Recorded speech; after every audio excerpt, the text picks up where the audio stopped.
I'm Charlie Angus, Member of Parliament for Timmins James Bay. I'd like to thank you for coming to this press conference, and I'd like to give a special acknowledgement to the Cree listeners who are listening this morning on the James Bay Coast on Wawate Radio. I'm here today with Cindy Blackstock of the First Nations Child and Family Caring Society and Jocelyn Formsma of the Aboriginal Youth Organization. In 2007, the International Children's Peace Prize Committee in the Netherlands awarded a prize to 16-year-old Thandwa Chama from Lusaka, Zambia, over her fight to get classrooms built in Africa. Today we are calling on the Peace Prize Committee to consider the nomination of 13-year-old Shannen Koostachin from Attawapiskat for her efforts to get the federal government to live up to its commitment to build a school in her impoverished community. Shannen has never been in a real school, but she has emerged as a spirited young woman who will not give up on her fight to guarantee education rights in her community. Last month, Shannen and the members of her youth team, Jonah Sutherland, Chris Kataquapit, Serena Koostachin, and Solomon Ray, formally put the federal government on notice that they intend to challenge Canada at the upcoming review of the UN Convention on the Rights of the Child. These children have stated their intention to work with education and human rights leaders from across Canada to document the arbitrary and negligent discrimination they have suffered at the hands of Indian Affairs Canada. When the First Nations Child and Family Support Society approached our school campaign team with the suggestion that Shannen be nominated, we felt that all the students involved in this campaign deserved the recognition. However, we understand that the rules set out by the Nobel Peace Prize laureates insist on choosing one student. Therefore, we are very proud to nominate Shannen, who has shown a feisty willingness to speak truth to power. 29 years on a poisoned schoolyard and 8 years without a school is too long for any community. And yet this past fall, Minister Straw arbitrarily cancelled plans that have been in the works for 8 years. When Minister Straw was finally forced to meet with the students because of their relentless campaigning, he told them they were not a priority and that a country as rich as Canada couldn't find the money to build them a school. Shannen made national headlines with her response that she simply didn't believe him. As she told us later, maybe Minister Straw thinks we will simply lose hope and give up. But I told him that the children won't give up, that we will keep moving forward, walking proud in our moccasins until we are given justice. It is an inspiring spirit, but the fact is children shouldn't have to mount a campaign to get a school built. No child should be told, as these children were, that they need to prove their place on a misery index to convince the Government of Canada that they are somehow more deserving than the children in equally poor reserves across Canada who suffer substandard education and overcrowded and condemned buildings. Minister Straw's failure to advocate at the cabinet table for all these children represents a moral failure as his obligation as minister. But even more, it is a breach of the international commitments signed by Canada to ensure that all children are provided with adequate education opportunities. We hope that this Peace Prize nomination will place the struggle of the children in Attawapiskat in its proper context. And it is a testimony to Shannen's inspiring role that she is being supported in this nomination by official letters from the Ontario English Catholic Teachers Association, the Ontario Secondary School Teachers Federation, the Ontario Public School Boards Association, First Nation organizations across this country, as well as individual teachers who have been inspired by our commitments. And after the interview, after the press conference, if anyone wants to speak with Shannen directly, we can arrange it. She's in her community of Attawapiskat this morning. Good morning.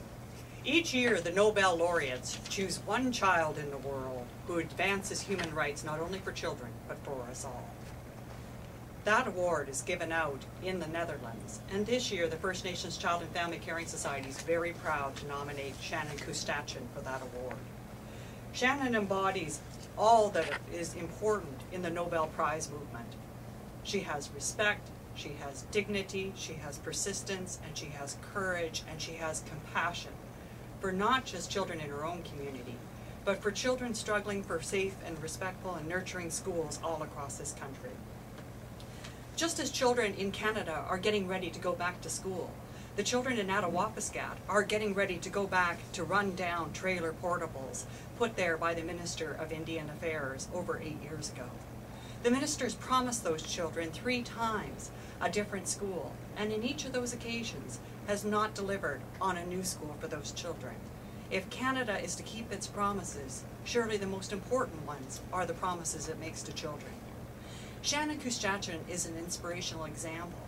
Because for each year, the grade 8 class at Attawapiskat School has organized the younger children to bring the message to the Canadian government that these children deserve a safe and nurturing school and they want to learn. This year was Shannen's turn. And with her innovation of creating a YouTube video and inviting children, school children, Canadian school children from all over the country to write letters to the Minister of Indian Affairs, this has become the largest child-led children's rights campaign in Canadian history. This is how one girl from a northern community in Attawapiskat First Nation said, I'm going to, with the company of other children, change the world, and she did. Shannen stands as a great example, not only for First Nations children, but for all children in the country. And she's also a young woman who demands the simple things of government and asks that they do those things right. She says, you know, I expect the government of Canada to take care of Canadian children and to make sure every child has a safe and nurturing school. It's just what you would expect from a wealthy and moral country. She also expects governments to keep their promises. And Shannen, she's done both. She's fought with everything she has to ensure that every child in this country, Aboriginal and non-Aboriginal, has a safe right to education and to learn in their cultural way. And she's also kept her promise to the Minister of Indian Affairs not to give up. She's a great example to not only other First Nations children, Canadian children, but she's a great example for the Canadian government to follow. She kept her promises, and she continues to work for the right thing. I'd like to state that, as we said at the beginning, Shannen and the youth team have challenged Canada before the upcoming UN Convention on the Rights of the Child. There is a team being put in place now. Some of the top education community organizations in this country are working with the children of Attawapiskat. Some large, very respected human rights campaigners are coming forward to sit down and work with us, and we're actually moving towards a large human rights conference that will be held in Toronto in November on the Attawapiskat school issue and how it has become a symbol for the failure of this government to deal with on-reserve children. And I think it is a real testimony to the inspiration of Shannen and her team, because certainly when we've phoned education organizations across this country, they know the story of Shannen, they know the story of what's happened in Attawapiskat, and they've shown their willingness to work with us. So as much as the community recognizes that this is a struggle, as much as the community doesn't feel they should have had to struggle for school, there is something very inspiring in the story of so many Canadians coming together and so many students, thousands and thousands of students from non-native schools across Canada who've rallied together to work. So how long will this fight take? We can't say, but we do know that we have built a movement of support for children that is unprecedented in the history of Canada, and this movement will continue forward until justice is done. Thank you very much. Miigwech.